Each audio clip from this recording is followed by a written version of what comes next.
Hi, River. So I posted that thing earlier today about how safe it makes me feel when you read to me, and you were like, hey, you too. And I was like, okay, cool. I should read to you again. So that's what I'm going to do. I have the Tale of Tom Kitten.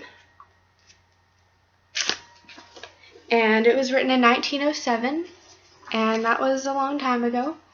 And here we go. Once upon a time, there were 3 little kittens, and their names were Mittens, Tom Kitten, and Moppet. They had dear little fur coats of their own, and they tumbled about the doorstep and played in the dust.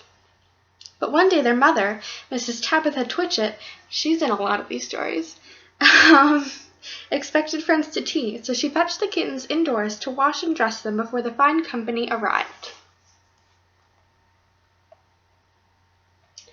Pictures. First she scrubbed their faces. This one is Moppet. That's this one where my thumb is. Then she brushed their fur. This one is Mittens. That's the second picture. Then she combed their tails and whiskers. This is Tom Kitten. Bottom picture. I hope you can actually see those when I turn the book around. I can't see what I'm doing, so. Tom was very naughty, and he scratched. Mrs. Tabitha dressed Moppet and Mittens in clean pinafores and tuckers. Then she took all sorts of elegant, uncomfortable clothes out of a chest of drawers in order to dress up her son Thomas. Tom Kitten was very fat, like Wendy, and he had grown. Several buttons burst off. His mother sewed them on again. When the 3 kittens were ready, Mrs. Tabitha unwisely turned them out into the garden to be out of the way while she made hot buttered toast. Now keep your frocks clean, children. You must walk on your hind legs. Keep away from the dirty ash pit and from Sally Henny Penny and from the pigsty and the paddle ducks. That's these pictures.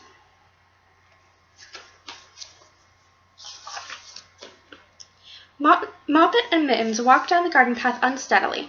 Presently they trod upon their pinafores and fell on their noses. When they stood up, there were several green smears. River, what are they going to do?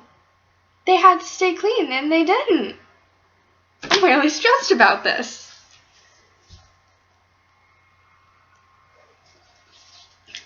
Let us climb up the rockery and sit on the garden wall, said Moppet. They turned their pinafores back to front and went up with a skip and a jump. Moppet's white tucker fell down into the road. Tom Kitten was quite unable to jump when walking on his hind legs in trousers. He came up the rockery by degrees, breaking ferns and shedding buttons left and right. He was all in pieces when he reached the top of the wall. Moppet and Mittens tried to pull him together. His hat fell off, and the rest of his buttons burst. What a cutie.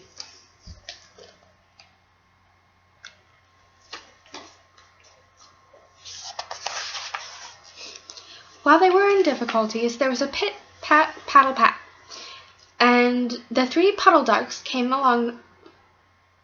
I'm sorry, I can't read. I really just cannot read. While they were in difficulties, there was a pit-pat, paddle-pat, and the 3 puddle ducks came along the hard, high road, marching one behind the other and doing the goose step. Pit-pat, paddle-pat, pit-pat, waddle-pat.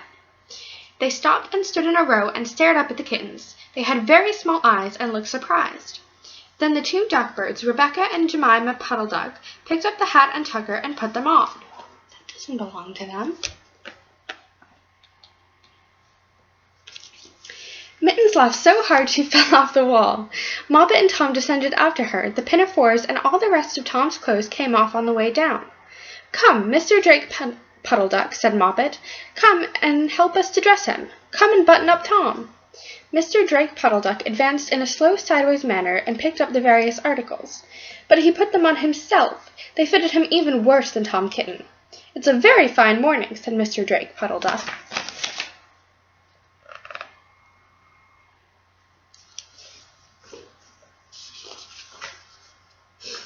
And he and Jemima and Rebecca Puddle Duck set off up the road, keeping step. Pit-pat, paddle-pat, pit-pat, waddle-pat. Then Tabitha Twitchit came down the garden and found her kittens on the wall with no clothes on. Shame on them.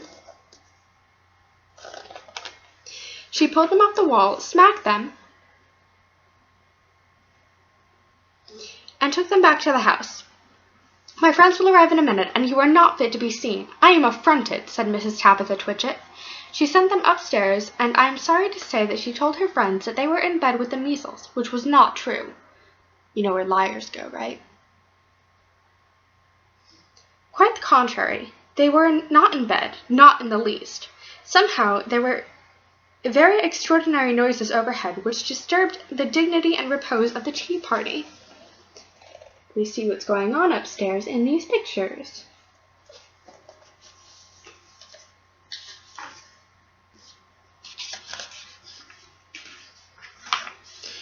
And I think that someday I shall have to make another larger book to tell you more about Tom Kitten. As for the Puddle Ducks, they went into a pond. The clothes all came off directly because there were no buttons, and Mr. Drake Puddle Duck and Jemima and Rebecca had been looking for them ever since. The fun part of this is next comes the tale of Jemima Puddle Duck, which we will have to save for another day because I paused chopped to make this video and I really want to see who wins.